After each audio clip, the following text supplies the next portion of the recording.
Hi, boys and girls. This is Mrs. Martin, and welcome to Story Corner with Mrs. Martin.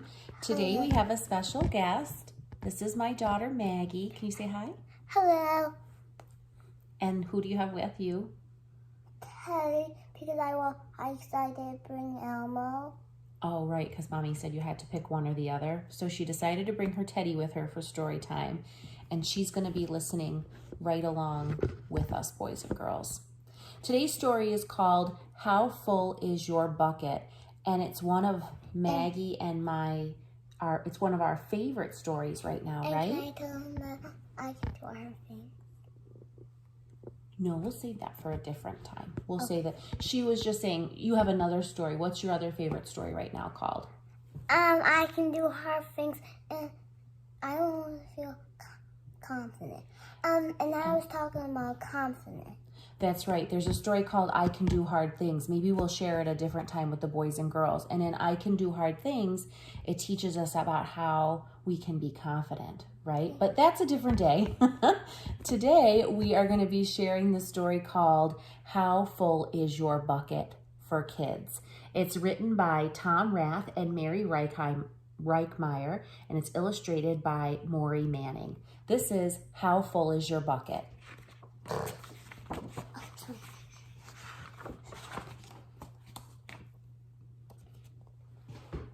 Felix was putting one of the last blocks on his tower when his little sister came in. "I want to build with you," she said. Felix scowled. "Go away. You're too little." Me? That wasn't very nice. "I'm big. Stay back. You'll knock it over." "I can be very careful." "Go play with your baby toys, Anna." Thwack. Oh no, what did she do? She broke the tower. Yeah, she knocked it down. No. Grandpa! Grandpa shook his head. "Felix, you just dipped from your sister's bucket." Like everyone else, Anna has an invisible bucket. When it's empty, she feels bad. But when it's full, she feels great. Didn't you ever notice your own bucket? Back up just a little bit. Invisible bucket? Sometimes Felix couldn't quite tell when his grandfather was joking.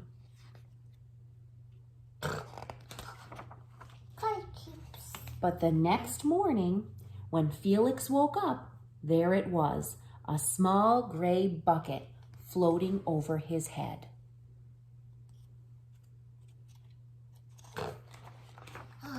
Honey, stop. Margaret, it needs to be quiet. She said make noise. No, I need you to be quiet. I can't. When Felix came down to have breakfast, his mom was in a hurry.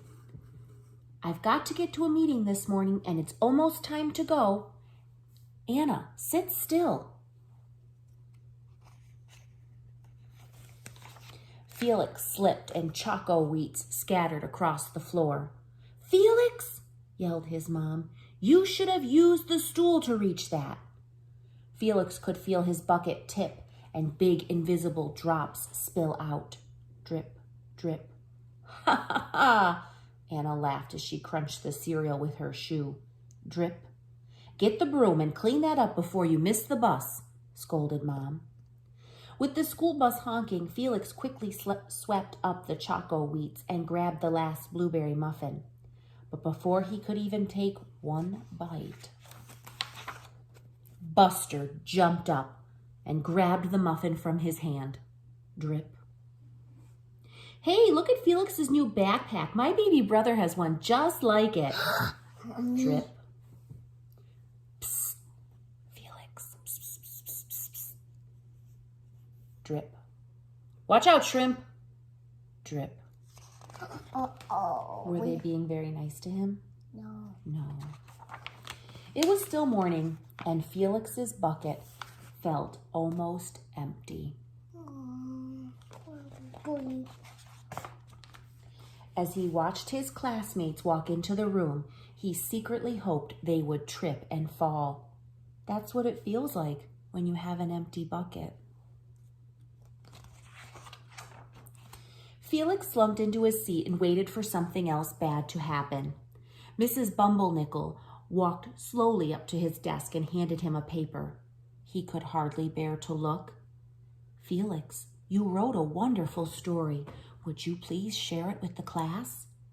Felix grinned and felt a big drop land right in his bucket.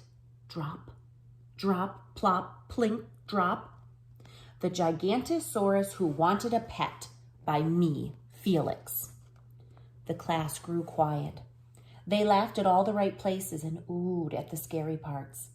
When Felix finally read the end, everyone clapped, even Emily, who sat next to him and didn't usually like dinosaurs. Felix felt a whole shower of drops land in his bucket. Maybe the day wouldn't be so bad after all.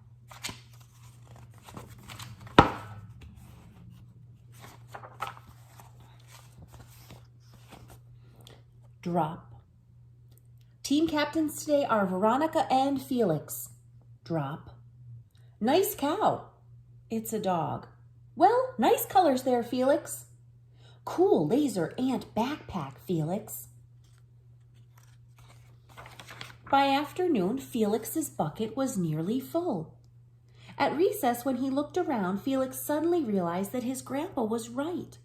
Everyone else had a bucket too.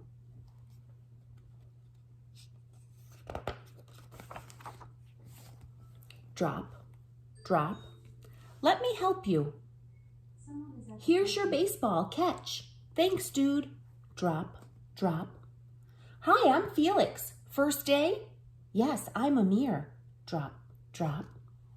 The strange thing was that for every drop he helped put in someone else's bucket, he felt another drop in his own bucket. When Felix burst in the door after school, he shouted, "You were right, Grandpa. I do have a bucket, and I understand how it works." Then he saw Anna's torn doll. "Bad dog," he almost scolded.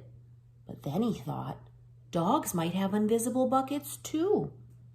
"Your doll will be okay, Anna," said Felix. "Mom will fix her." Wham, wham, wham. Is that what Anna says? Yeah. Yeah. Until then, do you want to help me build the tallest building in the world with my blocks? And so they did. Hold on. And that's the end of How Full Is Your Bucket for Kids. So let's talk about the story for a minute. Maggie, you want to help us talk about the story for a minute? Yes. Okay. So why do we like this story so much? Why do you like this story so much? But first I stopped reading How Full Is Your Bucket, and I'm reading the new chapters of Sadie's chapters. Oh, that's something that we're not talking about right now, though. But remember when I asked you earlier why you liked the story so much? What did we think? What did we say was the message in the story? What does the story help us think about? Pages you like? No, I don't think so. How do you get more drops in your bucket? If you help somebody. If you're helpful, if you're kind, if you use kind words, and you do things that help others, that's a way to fill your bucket.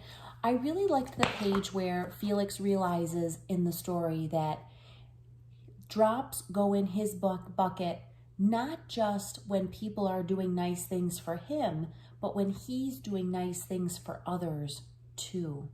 So I want you to think about, boys and girls, what kinds of things you could do to keep your bucket full and help keep someone else's bucket full. And there'll be an activity down below this story that you can print out and complete if you'd like to do that. I hope you enjoyed reading How Full Is Your Bucket. I really love this story. Maggie really loves this story. Daddy really loves, Mr. Martin really loves this story. I think it's a nice story to think about. Mr. Martin. How we can be doing more good in the world. Until next time, boys and girls, I've enjoyed sharing this story with you today, and I'll talk to you next week. Can you say bye-bye to the kids? Bye-bye.